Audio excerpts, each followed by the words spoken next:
Menolak mengelola SPBG itu bagus dan tindakan yang sangat heroik karena SPBG sejatinya adalah satuan penjilat Prabowo Gibran.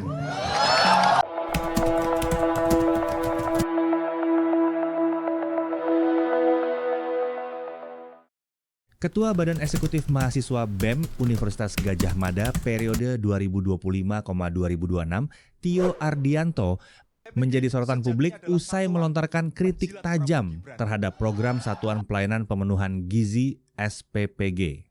Dalam sebuah forum diskusi publik, ia menyebut SPPG sebagai satuan penjilat Prabowo Gibran. Pernyataan kontroversial itu disampaikan Tio dalam diskusi bertajuk Terus Terang yang disiarkan melalui kanal YouTube Mahfud MD Official pada 21 Mei 2026. Forum tersebut digelar di Universitas Islam Indonesia dan membahas isu demokrasi, supremasi sipil, serta arah kebijakan pemerintahan Presiden Prabowo Subianto dan Wakil Presiden Gibran Rakabuming Raka. Sejumlah tokoh nasional turut hadir dalam forum itu, di antaranya Rocky Gerung dan Oki Madasari. Dalam paparannya, Tio mengkritik keterlibatan aparat TNI dan Polri dalam program SPPG yang menjadi bagian dari program Makan Bergizi Gratis, MBG. Menolak mengelola SPBG itu bagus dan tindakan yang sangat heroik karena SPBG sejatinya adalah satuan penjilat Prabowo Gibran. Menurutnya, keterlibatan aparat keamanan secara masif dalam program tersebut berpotensi mengaburkan fungsi utama institusi pertahanan dan keamanan negara. SPPG bukanlah unit layanan publik murni, tegas Tio dalam forum tersebut. Ia menilai kondisi tersebut mencerminkan menguatnya praktik militerisme dalam pemerintahan sipil. Selain itu, Tio juga menyoroti sejumlah kebijakan lain yang dinilai bermasalah dalam proses demokrasi nasional. Salah satu yang disinggung adalah putusan Mahkamah Konstitusi nomor 90 tahun 2023 yang membuka jalan bagi Gibran Rakabuming Raka maju sebagai calon wakil presiden. Menurutnya, putusan tersebut menyisakan persoalan etik dan hukum yang serius.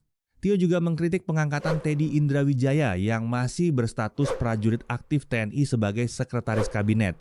Ia menilai langkah tersebut berpotensi bertentangan dengan Undang-Undang TNI. Tak hanya itu, anggaran program Makan Bergizi Gratis sebesar 223 triliun turut menjadi sorotan. Tio menilai anggaran jumbo tersebut seharusnya dapat dialokasikan untuk memperluas akses pendidikan, termasuk membebaskan biaya kuliah bagi masyarakat. Pemimpin yang buruk pasti akan memilih tim yang buruk. Ketika hari ini Pak Dadan Hindayani ditangkap oleh Kejaksaan Agung, sebenarnya bukan hanya wajah Pak Dadan yang tercoreng, tapi yang utama adalah wajah Presiden Prabowo Subianto. Ini membuktikan betapa bobroknya kepemimpinan nasional kita hari ini. Karena program prioritas yang paling jadi kebanggaannya Presiden saja, itu bisa hancur-hancuran seperti ini. Kalau dihitung-hitung berdasarkan Kejaksaan Agung, setiap hari miliaran yang dikorupsi oleh 3 maling ini. Berarti totalnya kalau hampir 2 tahun MBG berjalan, minimal 500 M mereka sudah dapat. Itu di level paling pucuk. Pak Prabowo sendiri yang menyampaikan bahwa ikan itu busuk mulai dari kepalanya.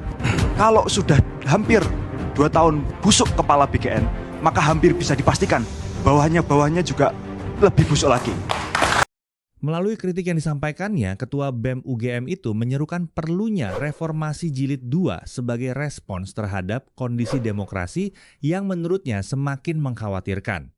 Pernyataan yang menyebut Satuan Pelayanan Program Gizi (SPPG) sebagai satuan penjilat Prabowo Gibran memicu respons keras dari konsultan politik sekaligus penasihat khusus Presiden bidang komunikasi, Hasan Nasbi. Ia menilai pelabelan tersebut tidak hanya keliru, tetapi juga menunjukkan cara berpikir yang mengabaikan fakta dan realitas di lapangan.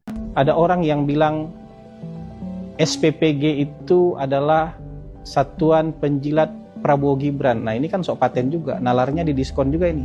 Kalau dia bilang SPPG itu satuan penjilat Prabowo Gibran, berarti dia sedang mengata-ngatai 1,5 juta warga Indonesia yang bekerja di dapur SPPG sebagai penjilat Prabowo Gibran. Dia juga sama sedang mengata-ngatai 62 juta penerima manfaat anak sekolah, ibu hamil dan menyusui anak-anak balita. 62 juta penerima manfaat ini sebagai penjilat Prabowo Gibran. Hati-hati kalau bicara. Ya, Jangan sampai fakta didiskon, kebenaran didiskon, dan nalar didiskon. Menurut kamu, apakah sindiran dan meme di media sosial merupakan cara yang efektif untuk menyampaikan kritik terhadap kebijakan publik atau justru membuat masyarakat semakin sulit membedakan antara opini dan fakta? Tulis pendapatmu di kolom komentar.